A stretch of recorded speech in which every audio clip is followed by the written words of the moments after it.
Hello everyone. सो इस part की शुरुआत के साथ हमें दिखाया जाता है कि ली और शी दोनों साथ में होते हैं और शी अपने लैपटॉप में कुछ काम कर रही होती है और वहीं ली उसे काम करता देख उसके लिए ड्रिंक तैयार करता है और इस समय शी का पूरा ध्यान ली के ऊपर होता है। उसे देखकर थोड़ी इमोशनल हो जाती है क्योंकि उसे पुराने दिन याद आ जाते हैं। ली शी को ड्रिंक देता है और उसके पास आके बैठता है और यहाँ शी उसे पूछती है कि क्या तुम्हें भरोसा है मुझ पे कि ये सब कुछ मैंने नहीं किया है, जो कि तुम सच्चाई का पता लगाने की कोशिश कर रहे हो, और अगर तुम्हें मुझ पे भरोसा है तो आखिर क्यों है। तो ली रिप्लाई में उसे कहता है कि क्या इस पूरी दुनिया में कोई है जो तुम्हें मुझसे अच्छा जानता हो, और मैं तुम्हें बहुत अच्छी तरीके से जानता हूँ और मुझे पूरा भरोसा है कि तुम ये सब कुछ नहीं कर सकती हो। ली की बातें सुन के शी को बहुत अच्छा लगता है और वो उसे थैंक यू कहती है। फिर थोड़ी देर साथ बैठने के बाद ली उसे एक नेकलेस पहनाता है और उससे कहता है कि हमें एक बार फिर से इस रिलेशनशिप को मौका देना चाहिए और उसे दोबारा से साथ में आने के लिए कहता है। फिर हमें नेक्स्ट डे का सीन दिखाया जाता है जहाँ पे शी ऑफिस में होती है और अपने दादाजी के काम को देख रही होती है और ये देखकर वो बहुत इमोशनल हो जाती है और उसे अपने ग्रैंडपा की बहुत याद आ रही होती है। और इसी के साथ हमें एक फ्लैशबैक दिखाया जाता है जहाँ पे बचपन में शी अपने दादाजी की गोदी में बैठी होती है और उसे दादाजी कुछ डाइंग टेक्निक्स के बारे में बता रहे होते हैं और वो उसे कहते हैं कि जब तुम बड़ी हो जाओगी तो ये सब कुछ मैं तुम्हें दे दूंगा। फिर इसी तरीके से हमें दिखाया जाता है कि धीरे धीरे टाइम गुजरता है और टाइम के साथ सब कुछ नॉर्मल होने लगता है। ग्रैंडमा भी बच्चों के साथ बहुत खुश होती है और उन्हें प्यार से रखती है। वहीं ली और शी भी बहुत मेहनत कर रहे होते हैं अपनी कंपनी की रेपुटेशन दोबारा से बनाने में। शी भी जी जान से लगी हुई होती है और बहुत मेहनत कर रही होती है अपना न्यू डिजाइनर समर कलेक्शन बनाने में।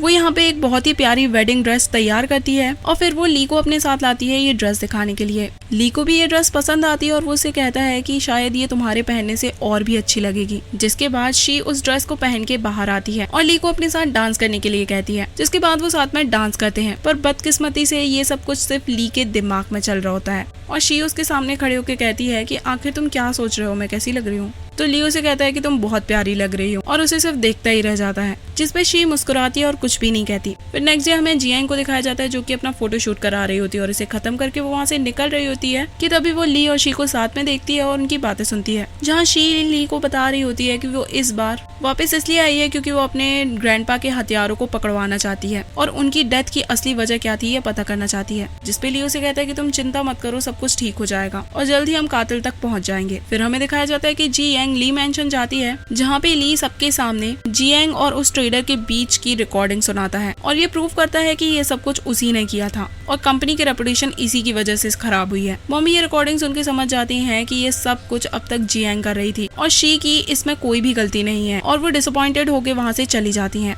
जिसके बाद ली जियांग को वहाँ से निकालने के लिए बोल देता है। ली मैंशन से निकलते वक्त जियांग जाते वक्त ली की प्राइवेट लैब दिखती है और वो लाइट्स वगैरह ऑफ करके अंदर जाती है, जहाँ जियांग देख लेती है कि ली को उसके खिलाफ सारे एविडेंस मिल गए हैं और अब वो उसे कभी भी पुलिस को दे सकता है। जिसके बाद जियांग सारे एविडेंस डिस्ट्रॉय करके वहाँ से चली जाती है। वहीं दूसरी ओर दिखाया जाता है कि शी की मदर इन लॉ को अपनी गलती का एहसास होता है और वो इस सब के लिए शी से माफी मांगती है और उसे ली फैमिली के as a daughter in law accept करती है और इसी के साथ सब कुछ धीरे धीरे ठीक हो जाता है और ली फैमिली काफी खुश होती है। वहीं दिखाया जाता है कि एक दिन ली और शी अपने बच्चों के साथ खेल रहे होते हैं। वहीं दूसरी ओर हमें दिखाया जाता है कि जियांग अपने बॉयफ्रेंड के पास जाती है और उसे सारी बातें बताती है। उसका बॉयफ्रेंड उसे समझाता है और कहता है कि चलो हम ये देश छोड़ के चले जाते हैं, पर जियांग नहीं मानती और उसे कहती है कि तुम्हें मेरे लिए एक आखिरी काम करना होगा, फिर हम सब कुछ छोड़ के यहाँ से निकल जाएंगे। फिर नेक्स्ट डे हमें दिखाया जाता है कि ली ऑफिस जा रहा होता है और शी बच्चों के साथ उसे सी ऑफ करने के लिए आती है। इसके बाद वो बच्चों के साथ टाइम स्पेंड कर रही होती है, तभी उसके मोबाइल पे एक मैसेज आता है और इसके बाद वो काफी सीरियस हो जाती है और वहाँ से उठ के चली जाती है। वहीं दूसरी ओर हमें दिखाया जाता है कि जियांग का बॉयफ्रेंड घर में घुस आता है। यहाँ पे शी को ली के प्राइवेट रूम में जाने के लिए कहा जाता है तो शी ऐसा ही करती है। वो ली के प्राइवेट रूम में जाती है और वहाँ पे शी को अपने दादाजी की रिपोर्ट्स मिलती हैं और एक फोटो भी मिलती है जिसपे क्रॉस का निशान होता है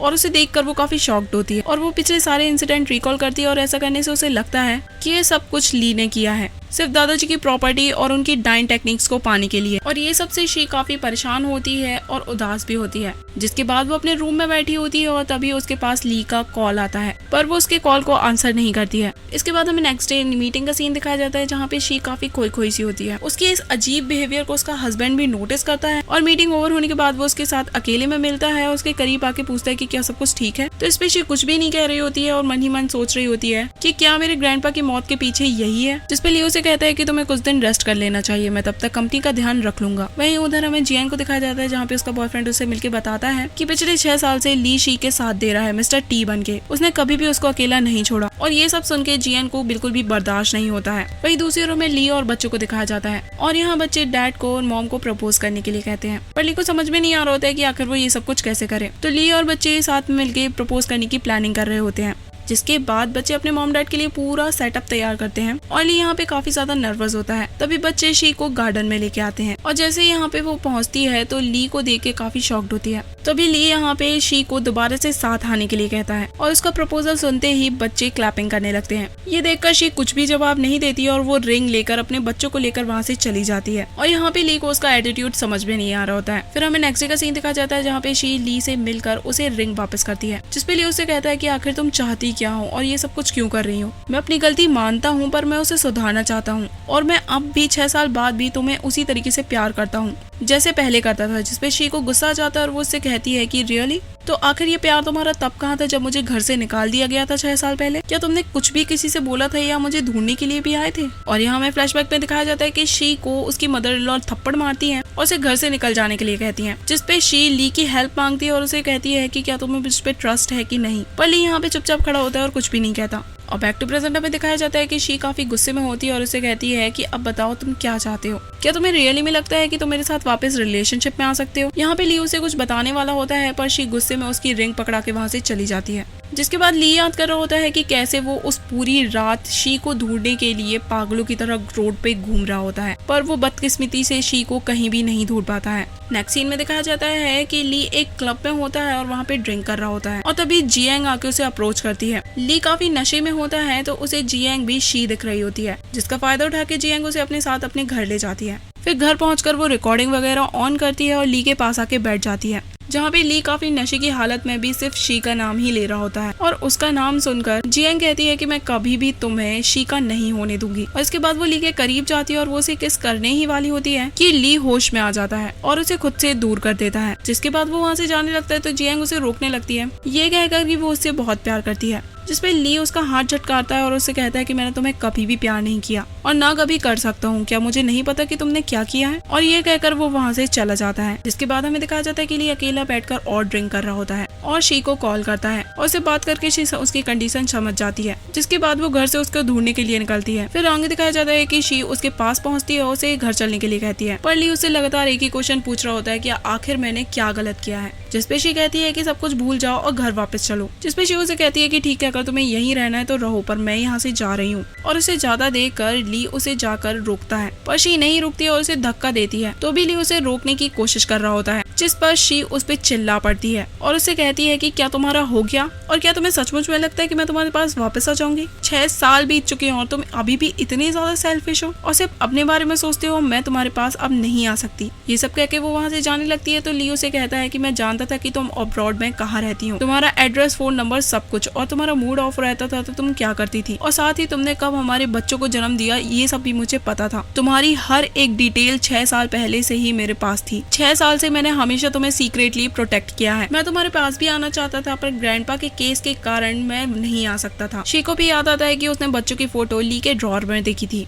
और उसे ली के लिए थोड़ा बुरा फील होता है। यहाँ पे ली इमोशनल होकर उसे कहता है कि मैं तुम्हें बहुत ज्यादा मिस करता था। जिसपे शी उसे डायरेक्टली पूछती है कि आखिर तुम्हारे दादाजी की मौत से कोई कनेक्शन है या नहीं। जिसपे ली उसे कहता है कि मेरा इससे कोई भी कनेक्शन नहीं है और दादाजी मुझे अपने ग्रैंडसन की तरह मानते थे और तुम्हें ऐसा लगता भी क्यों है कि मैं उन्हें हर्ट कर सकता हूँ। और यहाँ पे वो इमोशनल होकर कहता है कि मैं कसम खा के कहता हूँ कि मैंने ग्रैंडपा को हर्ट नहीं किया है और अगर मैंने उन्हें हर्ट किया हो तो मुझे अभी इसी समय। वो आगे कहने वाला होता है कि शी उसे रोक देती है और उसे कहती है कि अब तुम एक डैड हो और अभी भी तुम बच्चों की तरह बिहेव कर रहे हो। और उसे कहती है कि तुम्हारी इस ओथ का मैं क्या करूंगी। ये कह के वो वहाँ से जाने लगती है और जाते हुए कहती है कि क्या तुम साथ में नहीं आ रहे हो। और इससे हमें समझ में आता है कि उसे अब ली पर भरोसा है। फिर इसी के साथ हमें नेक्स्ट डे ऑफिस का सीन दिखाया जाता है जहाँ पे शी ली के कैबिन में आती है जहाँ जियन पहले से ही होती है और शी ली से कहती है कि जियन अच्छी इन्फ्लुएंसर है, इसलिए हमें जियन को मॉडल प्रेजेंटेशन में भेजना चाहिए। जियन इसके लिए मना करती है पर ली उसे जाने के लिए बोल देता है। फिर हमें दिखाया जाता है कि जियन शी के साथ होती है और उसकी मैनेजर उसे समर कलेक्शन में लॉन्च होने वाले डिजाइन्स दिखाती है। जियन उन डिजाइन्स को देखती है और कुछ सोचती है और फिर वहाँ से बाहर चली जाती है।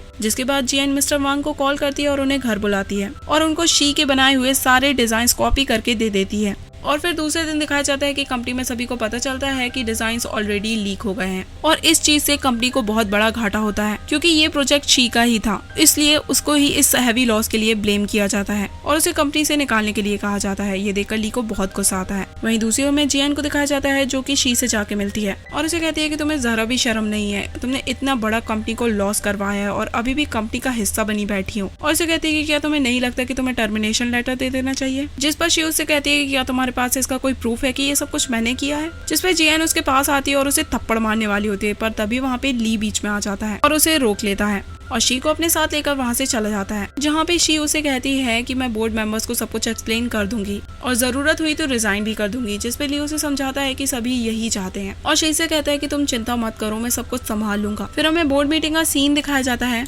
जहाँ पे सभी शी को रिजाइन करने के लिए कह रहे होते हैं, लेकिन ली डिसाइड करता है कि वो शी का हस्बैंड है और उसे उसकी रिस्पॉन्सिबिलिटी लेनी चाहिए और वो सभी से कहता है कि शी का हस्बैंड होने के नाते मैं कंपनी से रिजाइन देता हूँ। उसकी ये बात सुन के शी भी शॉक्ड हो जाती है और ये कहने के बाद ली उसका हाथ पकड़ के उसे वहाँ से ले जाता है और ये सुन के सारे डायरेक्टर्स काफी ज्यादा शॉक्ड होते हैं। वहीं दूसरी ओर वो दोनों कैबिन में आते हैं जहाँ पे शी उसे कहती है कि क्या तुम्हें ये सब कुछ मजाक लगता है, ये कंपनी बहुत बड़ी कंपनी है और ये तुम्हारे बिना कैसे चलेगी, जिसपे ली उसे कहता है कि मैं अपना टाइम थोड़ा घर पे स्पेंड करूंगा अपने बच्चों के साथ और मेरे बलदे तुम्हें इस कंपनी में रहकर इस कंपनी को संभालना होगा और मैं जानता हूँ कि तुम्हें मेरी चिंता हो रही है, जिसपे शी उससे तुरंत कहती है कि मुझे तुम्हारी कोई चिंता नहीं हो रही है और उसे कहती है कि पर फिर भी मैं तुम्हारे साथ चलूंगी, जिसपे ली उसे समझाता है कि तुम्हें इस कंपनी में रहकर हमारे डायरेक्टर्स और शेयर होल्डर्स पे नजर रखनी होगी क्योंकि हमारी कंपनी में कुछ बुरे लोग हैं और हमें उन्हें हटाना होगा, इसलिए मेरी जगह अभी के लिए तुम्हें कंपनी पे नजर रखनी होगी और इसे संभालना होगा और उसे कंपनी में रुकने के लिए कहता है, जिसके लिए शी मान जाती है। तभी दिखाया जाता है कि जियान कैबिन में आती है और ली से अकेले में बात करना चाहती है। ये देखकर शी इरिटेट होकर वहाँ से बाहर चली जाती है, जिसके बाद ली ये समझ जाता है और उसके पीछे जाने लगता है, पर जियान उसका हाथ पकड़कर उसे रोक लेती है और उसे कहती है कि अगर तुम चाहो तो मैं सब कुछ ठीक कर सकती हूँ, बस तुम्हें मेरे साथ रहना होगा। इस पे ली उसे कहता है कि दोबारा मेरा हाथ पकड़ की हिम्मत भी मत करना और ये कहकर वो शी के पीछे चला जाता है। नेक्स्ट डे दिखाया जाता है कि ली की तबीयत थोड़ी खराब होती है और बच्चे उसके साथ ही होते हैं। तभी शी भी वहाँ आती है और उसके पास बैठकर उसे कहती है कि चलो हम बाहर वॉक पे चलते हैं, जिस पे ली उसे कहता है ठीक है, लेकिन बच्चों को हम घर पे ही छोड़ के जाएंगे ग्रैंड माँ के साथ। जिसके बाद हमें दिखाया जाता है कि वो दोनों साथ पे डेट पे जाते हैं और काफी इंजॉय करते हैं। वो एक दूसरे के साथ अच्छा टाइम स्पेंड कर रहे होते हैं और काफी खुश होते हैं। तभी जियान का बॉयफ्रेंड उनका पीछा कर रहा होता है। तभी ली ये देख लेता और बचने के लिए दूसरे डायरेक्शन में चला जाता है। ली शी को अपने ग्रैंडपा के पुराने दोस्त अंकल जैंग के यहाँ ले जाता है। शी उनको देखकर बहुत खुश होती है और यहाँ पे अंकल जैंग शी और ली को कुछ डॉक्यूमेंट्स देते हैं जो कि उन्हें उनके ग्रैंडपा ने दिए थे और उन्हें देने के लिए कहा था। अंकल जैंग उन्हें बताते हैं कि तुम्हारे ग्रैंडपा तुम्हें बहुत ज्यादा प्यार करते थे, इसलिए तुम्हें परेशानी में नहीं देख सकते थे। और यहाँ हमें पता चलता है कि वो पेपर्स ली फैमिली के शेयर्स के होते हैं जो कंपनी के लिए काफी जरूरी थे। और यहाँ शी ली से पूछती है कि मुझे तुमने कभी क्यों नहीं बताया कि ग्रैंडपा ने ली कंपनी में इन्वेस्ट किया था, जिसपे ली उसे बताता है कि कंपनी में काफी बड़ा क्राइसिस आ गया था जिसपे तुम्हारे ग्रैंडपा ने इन्वेस्ट करके मदद की थी और वो हमारी कंपनी के सबसे बड़े शेयर होल्डर रहे हैं और यही सब वो तुम्हारे लिए छोड़ के गए हैं। और शी से पूछता है कि क्या तुम अभी भी नाराज हो, जिसपे शी कहती है कि मैं कंपनी की मेजर शेयर होल्डर हूँ, मैं क्यों भला नाराज हूँगी।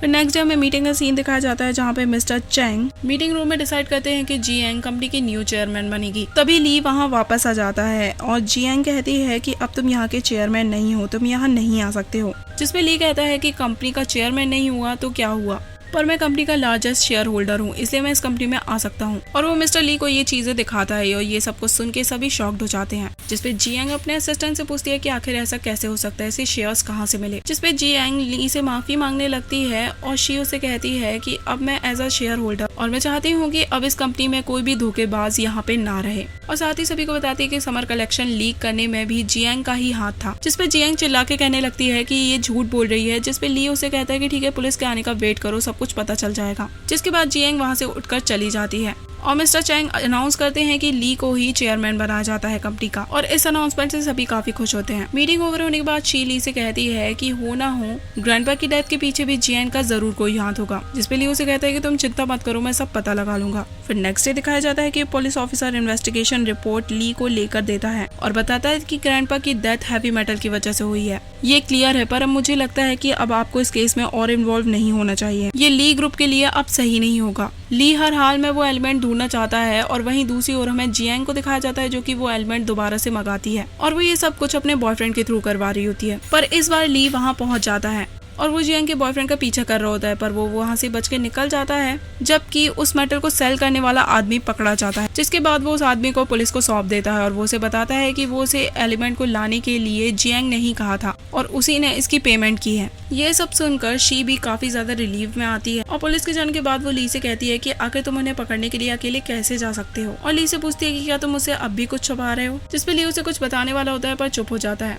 तो शी उससे कहती है कि क्या तुम इतने सालों से मेरी मदद कर रहे थे मिस्टर टी बन के, और इतने सालों से तुम ही मुझसे बात कर रहे थे मैसेज पे, जिसपे ली हाँ कहता है। तो शी उसे थैंक्स कहती है, जिसके बाद ली उसे फोरहेड पे किस करता है। और इसी के साथ हमें एक फ्लैशबैक दिखाया जाता है जहाँ पे ली दादाजी के साथ होता है और उनसे शी से शादी करने के लिए परमिशन मांगता है और उनसे प्रॉमिस करता है कि वो शी को हमेशा प्रोटेक्ट करेगा। इसके लिए दादाजी मान जाते हैं। वहीं दूसरी ओर दिखाया जाता है कि जियान और उसका बॉयफ्रेंड भागने का प्लान बना रहे होते हैं, लेकिन जियांग कहती है कि पहले शी को मारना होगा, उसके बाद हम यहाँ से चले जाएंगे। भाई कितने ढीठ हैं ये लोग, अभी भी नहीं सुधर सकते। वहीं इधर हमें दिखाया जाता है शी और उसकी फैमिली काफी ज्यादा हैप्पी होती है और यहाँ पे बच्चे शी से एक और भाई या बहन लाने के लिए कहती है, पर शी उन्हें चुप कर देती है। फिर इसके बाद दिखाया जाता है कि ली और शी बच्चों को लेकर पार्क में जाते हैं, जहाँ पे वो लोग काफी ज्यादा एंजॉय करते हैं और ली और शी यहाँ पे अपने फ्यूचर प्लानिंग कर रहे होते हैं। बच्चे साथ में खेल रहे होते हैं, पर तभी जियान और उसका बॉयफ्रेंड आकर कुन को किडनैप कर लेते हैं, जिसके बाद बाकी दो बच्चे मॉम डैड के पास जाते हैं और उन्हें बताते हैं कि कुन कहीं मिल नहीं रहा है और वो सभी मिलकर कुन को ढूंढने लगते हैं, पर वो कहीं भी नहीं मिल रहा होता है। और तभी शी के पास जियान का कॉल आता है और वो उसे अकेले पैसे लेके आने के लिए कहती है और उसे कहती है कि इस बारे में पुलिस को वो हरगिज भी ना बताए। शी इसके लिए मान जाती है और ली को मैसेज करती है कि मैं अपने बच्चे को बचाने के लिए जा रही हूँ और पुलिस को कॉल मत करना। ये मैसेज देखकर ली परेशान हो जाता है और ली बच्चों को घर भेज देता है और तभी उसके असिस्टेंट उसे एक रिकॉर्डिंग दिखाती है जिसमें जियांग और उसका BF कुन का पीछा कर रहे होते हैं। वहीं दूसरी ओर शी को दिखाया जाता है जो कि बताई हुई जगह पे पैसे लेके पहुंच जाती है और कुन को छोड़ने के लिए कहती है, पर जियान उसे बताती है कि वो उससे नफरत करती है, जिसपे जियान उसे पूछती है कि तुम ही ने दादाजी को मारा है ना, जिसपे जियान चिल्ला के कहती है कि हाँ मैंने ही उन्हें मारा है। फिर हमें फ्लैशबैक दिखाया जाता है जिसमें जियान देख लेती है कि दादाजी ने अपनी विल में कंपनी को शी के नाम लिखा है और जियान इससे परेशान हो जाती है और वो दादाजी से पूछती है कि आखिर आपने ऐसा क्यों किया है। वो दादाजी से झगड़ने लगती है तो दादाजी उसे बताते हैं कि मुझे पता है कि तुम मुझे धीरे धीरे स्लो पॉइजन दे रही हो और इसलिए मैंने अपना सब कुछ शी के नाम किया है। और ये सुनकर जियान डर जाती है और दादाजी को धक्का दे देती है। ये सुनकर शी को काफी दुख होता है और वो उसे कहती है कि मुझे और कुन को यहाँ से जाने दो, मैं तुम्हारे बारे में किसी को कुछ भी नहीं बताऊंगी, जिसपे जियान स्माइल करने लगती है। तो शी उससे पूछती है कि आखिर तुम चाहती क्या हो,